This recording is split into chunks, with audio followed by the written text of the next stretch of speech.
ပရိသတ်တီအားလုံးပဲမင်္ဂလာပါရှင်။ကျမတို့ရဲ့တင်ငါမှုဘီ channel ကနေပြီးတော့ပြန်လည်ကြိုဆိုလိုက်ပါရစေ။သူရင်ကတော့ချင်းနေတယောက်ဖြစ်ပြီးတော့သူကအမှုတွေမှာလည်းအမြဲတမ်းလိုလိုအနိုင်ရရှိသူတယောက်ပါ။လူတွေအားလုံးကသူ့ကိုဂုဏ်ပြုပေးကြပေမဲ့သူကတော့ပြောဖို့မရပါဘူး။ဘာကြောင့်များပါလဲပရိသတ်ကြီးပရိသတ်ကြီးလည်းတည်ကျနေကြမယ်လို့ထင်ပါတယ်။ကဲဒါဆိုရင်တော့ကျမနဲ့တူတူသူရင်ရဲ့အတိတ်အကြောင်းလေးကိုပြက်ကလေးနည်းနည်းလောက်ပြန်လှန်ပြီးတော့ကြည့်လိုက်ကြအောင်ပါ။တစ်ချိန်တုန်းကသူရင်ကတော့ထောင်ထွက်တယောက်ဖြစ်ပြီးတိုက်ခန်းလေးတစ်ခုမှနေခဲ့ပါတယ်။အဲ့ဒီမှာကောင်မလေးတွေလည်းထဲလဲတွဲသလိုလောကကြီးကိုအရှက်တိုက်ပြီးတော့ထင်ရဆိုင်တဲ့သူတယောက်ပါ။အဲ့ဒီလိုလေလွင့်နေတဲ့သူရဲ့ဘွားလေးကိုတော့တတဲဆိုတဲ့ကောင်မလေးတယောက်ရောက်လာခဲ့ပြီးတော့သူ့ဘွားကပြောင်းလဲသွားခဲ့တာပါတတဲကတော့သူ့တိုက်ခန်းအပေါ်ကအခန်းမှာနေပြီးတော့သူမကသူ့ဖေဦးမျိုးချစ်သူ့မေတော်မြိုင်နဲ့ညီမကဲကဲတို့နဲ့အတူနေပါတယ်တတဲရဲ့အဖေဖြစ်တဲ့ဦးမျိုးချစ်ကတော့နာမည်အတိုင်းပါပဲရိုးရရင်ကျင်းမှုကိုချစ်မြတ်နိုးပြီးတော့တိတ်ခတရားကိုလက်ကင်ထားတဲ့သူတယောက်ဖြစ်တာကြောင့်သူရင်ကိုကြည့်မရပါဘူးသူညီမကဲကဲကတော့သူ့ရဲ့ရီစားနဲ့အိမ်အောင်ပြုချင်နေပေမဲ့အမဖြစ်သူကလက်မထပ်ရသေးတာကြောင့်နောက်ကကြော်တက်မရဖြစ်နေပါတယ်။တဲတဲကလည်းနေတာထိုင်တာယူပြီးတော့ပုံတုံးကြီးဖြစ်နေတော့ကောင်လေးတွေကလည်းသဘောမကျတာကြောင့်ယောက်ျားကလည်းမချနိုင်ပါဘူး။ဒီလိုနဲ့တနေ့ဦးမျိုးချစ်တို့လင်မယားကခီးတစ်ခုထွက်သွားပြီးတော့အိမ်မှာတဲတဲတို့အငိမ့်မှာပဲကြမ်းခဲ့ပါတယ်။အဖေဖြစ်သူဦးမျိုးချစ်ကတော့သူမသွားခင်မှာပညာတဲ့ကောင်လေးတယောက်နဲ့ထပ်တွေ့ကြည့်ဖို့ပြောပြီးတော့ထွက်သွားခဲ့ပါတယ်။ဒီလိုနဲ့နောက်တစ်နေ့ကောင်လေးတွေရောက်လာချိန်သူညီမနဲ့သာစကားပြောလို့ပြန်သွားခဲ့ပြီးတော့ဖုံးကြံခဲ့တာကြောင့်တဲတဲကလိုက်ပေးချိန်မှာတော့ကောင်လေးကသူ့ကိုပုံနှုံကြီးဆိုပြီးတော့ပြောကမကြိုက်ဘူးပြောနေတာကိုကြားလိုက်တာကြောင့်တဲတဲကရှက်သွားပြီးတော့အပေါ်ကိုပြန်တက်လာချိန်မှာအခုတယောက်ကလည်းသူ့အမကိုညှင်းလိုက်တာကြောင့်သူ့အမသာမရရင်သူ့ချစ်သူနဲ့ယူလို့မရဘဲနဲ့ဝေးရတော့မှကြောင့်ပောက်ကွဲကကြေကွဲနေတဲ့ညီမကိုကြည့်ပြီးတော့တဲတဲကစိတ်မကောင်းဖြစ်ကသူ့ပုံစံကိုထိမ့်ဖို့အတွက်ပုံစံပြောင်းပေးနိုင်တဲ့မိန်းကလေးတယောက်ကိုဖုန်းဆက်လိုက်ပါတယ်သူမကတော့သူရင်ရဲ့ရီစားပဲဖြစ်ပါတယ်ဒါပေမဲ့တွေ့ရဖို့က3လလောက်စောင့်ရမှာမို့မစောင့်နိုင်တဲ့တဲတဲကတနေ့ဘယ်သူမှမသိအောင်လို့မနေ့အစောကြီးသူရင်ရဲ့အခန်းကိုသွားကပြောပေးဖို့အတွက်အကူအညီတောင်းခဲ့ပါတယ်အဲ့ဒီချိန်မှာသူရီစားကရောက်လာပြီးတော့တဲတဲနဲ့နှစ်ယောက်တည်းတွေ့လိုက်ရတာကြောင့်ဂျေဝင်ပြီးတော့ပောက်ကွဲကအရက်ပလင်းနဲ့ပြစ်ပေါက်လိုက်ချိန်မှာသူရင်ကဝင်ခံလိုက်တာကြောင့်ပလင်းစားမှန်ပြီးတော့တရားရသွားခဲ့ပါတယ်ဒါနဲ့ဆေးဆိုင်ကိုထွက်သွားတဲ့သူရဲ့နောက်ကိုတဲတဲကလည်းလိုက်သွားခဲ့ပါတယ်အဲ့နောက်မှာသူတို့ကဆေးဝယ်နေချိန်သူ့တန်ရာကိုမြင်ပြီးတော့ရဲတယောက်ကလာပြီးမင်းမြခဲ့ပေမဲ့နောက်ဆုံးမှာတော့တဲတဲရဲ့ပြောစကားကြောင့်သူတို့ကိုပြန်လိုက်ပို့ပေးခဲ့ပါတယ်အခန်းကိုပြန်တဲ့အခါမှာတော့သူရင်ကဒဏ်ရာချိန်နဲ့ဂရေမော်ကိုလဲသွားတာကြောင့်တဲတဲကစိတ်ပူပြီးတော့မပြန်ပြစ်ဖက်နဲ့ပြုစုပေးနေချိန်မှ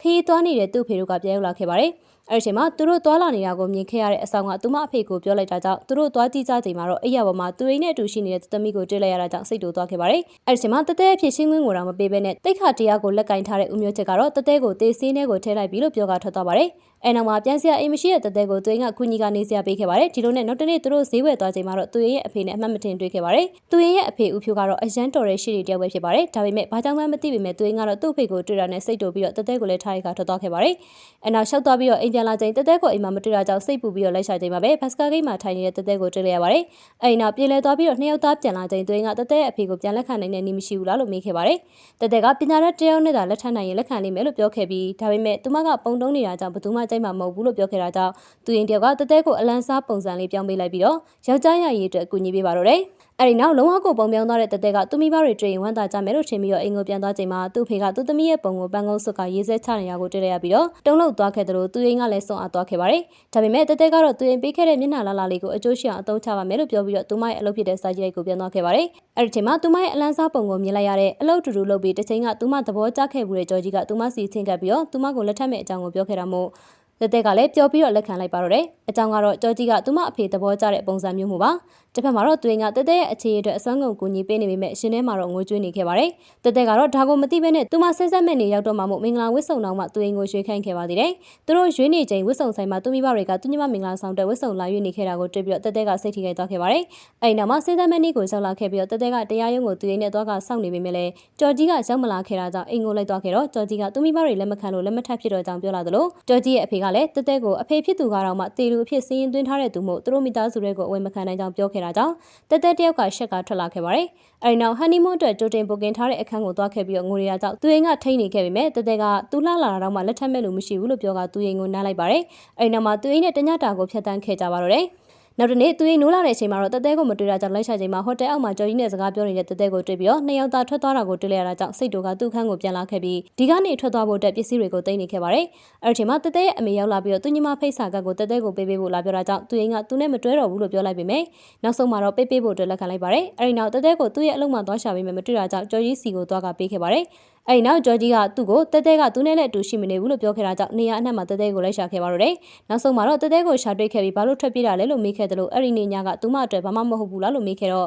တတဲကလည်းဒါကဂျော်ကြီးနဲ့ဖြစ်ခဲ့တဲ့ဒဏ်ရာကိုကုစားဖို့အတွက်ဆိုပြီးတော့ပြောလာတာကြောင့်သူရင်ကစိတ်တုန်ပြီးတော့ထွက်သွားခဲ့ပြီးကံမပေးခဲ့ရသေးတာကြောင့်ပြန်လာပေးချိန်မှာတတဲကသူ့ကိုဖက်ကလဲကျသွားခဲ့ပါတယ်။ ဒါကြောင့်သူရင်ကသူမကိုဆေးရုံပို့ပေးခဲ့ချိန်ဆရာဝန်ကသူမကအုံနှောက်မှာအကျိတ်ဖြစ်နေတာဖြစ်ပြီးတော့လေတိုက်တဲ့အမြင့်ကိုသွားလို့မရကြောင်းကိုပြောခဲ့တယ်လို့ဒါကိုသူ့ကောင်လေးကြော်ကြီးကိုလည်းပြောခဲ့သေးကြောင်းပြောတာကြောင့်သူရင်ကစိတ်တူကကြော်ကြီးစီကိုသွားပြီးတော့မေးပါတော့တယ်သူမကိုဒါကြောင့်လက်မထက်ထားလားဆိုပြီးတော့မေးခဲ့ပါတယ်ကြော်ကြီးကတော့စစ်ဆက်ပွဲဖြစ်ပြီးမှသူလည်းဒီအကြောင်းကိုသိခဲ့တာဖြစ်ပြီးတော့အရီနီကသူမကိုလက်ထပ်ဖို့သွားပြောခဲ့ပေမဲ့သူမကလက်မခံခဲ့ကြောင်းပြောခဲ့ပါတယ်တက်တက်ကတော့ဖျားသခင်ကအဖေရဲ့ဆန္ဒကိုဖြည့်ဆည်းပေးတာနေမယ်လို့ပြောတာကြောင့်သူရင်ကမခံစားနိုင်တော့ဘဲနဲ့တက်တက်အိမ်ကိုသွားကသူမတက်ပုံမောကပန်းကုန်းကိုဆွဲပြက်ကထပ်မလုပ်ဖို့အတွက်ပြောပြီးတော့ထွက်လာခဲ့ပါတယ်အဲ့နောက်စိတ်ညစ်ကအရက်တောက်ပြီးတော့အိပ်ပျော်သွားချိန်မှာရဲကလာဖမ်းသွားခဲ့ပါတယ်အရီနီကတက်တက်ကဆေးရုံဆင်းမဲ့နေပါရဲကဖမ်းသွားခဲ့တာကြောင့်တက်တက်စီကိုဖုံးဆက်ဖို့ဖုံးကားပေမဲ့ဘယ်သူမှမပေးခဲ့တာကြောင့်သူရင်ကတိုက်ခိုက်ခါထွက်ပြေးခဲ့ပါတယ်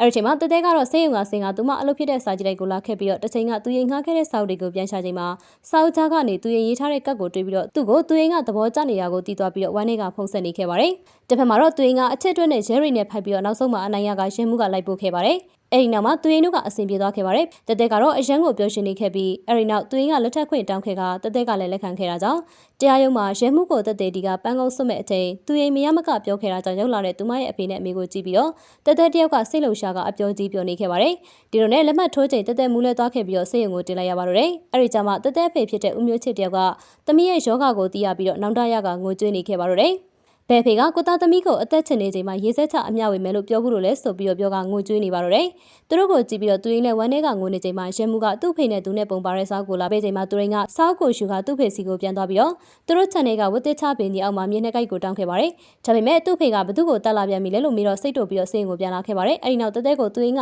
သူထောင်ချခဲ့ရတဲ့အကြောင်းကိုပြောခဲ့ပြီးတော့သူ့အတွက်အမှုမလိုက်ပေးခဲ့တာကြောင့်သူ့ဖေကိုမုန်းနေတာဖြစ်ကြောင်းကိုပြောတော့တက်တက်ကလူတွေကအတူနေတာမေ့နိုင်ဖို့မဟုတ်ဘူးခွင့်လွှတ်နိုင်ဖို့လိုပဲပြောကအစီပြောင်းနေဖို့ပြောရင်းနဲ့သူရင်ကိုဖက်ကကြေခွဲစာနဲ့ပဲအဆုံးသတ်သွားခဲ့ပါတယ်။အဲဒီနောက်မှာသူရင်လည်းအဖေဖြစ်သူနဲ့အဆင်ပြေသွားပြီးတော့တက်တဲ့ကိုတော့သူတို့ channel ကဝတ်တစ်ချပင်ကြီးရဲ့အောက်မှာမြုပ်ထားခဲ့တာပဲဖြစ်ပါတယ်။အဲဒီနောက်မှာဇလန်ရဲ့အစာကဝတ်တစ်ချပင်ကြီးအောက်မှာတက်တဲ့ကိုလွမ်းစိန်နဲ့ရှင်သန်နေခဲ့တဲ့သူရင်ဆိုတဲ့လူတစ်ယောက်ကိုတွေ့ရမှာဖြစ်ပြီးတော့ဇလန်လေးကလည်းပြီးဆုံးသွားခဲ့တာဖြစ်ပါတယ်ရှင်။ဟုတ်ကဲ့ပါပရိသတ်များရှင်ဒီဇလန်လေးတွေကဦးမျိုးချစ်နဲ့သူရင်ရဲ့အဖေတို့လိုပဲမိဘတွေအနေနဲ့တာသမီတွေကိုချစ်တဲ့စိတ်နဲ့သူတို့လုပ်တဲ့အမားတွေကိုလက်မခံပေးနိုင်ပဲ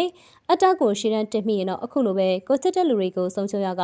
နောက်မှနောင်တမျက်ရည်တွေနဲ့ငိုကြွေးနေရတဲ့သူတွေမဖြစ်စေချင်ပါဘူး။ဒါကြောင့်လူတိုင်းကခွင့်လွှတ်ပြီးတော့မေတ္တာတရားလေးတွေထားပြီးရှေ့ဆက်ကြဖို့လိုပါလိမ့်မယ်ရှင်။အဆုံးထိကြည့်ရှုပေးခဲ့ကြတဲ့အတွက်လည်းအားလုံးကိုကျေးဇူးတင်ပါတယ်ရှင်။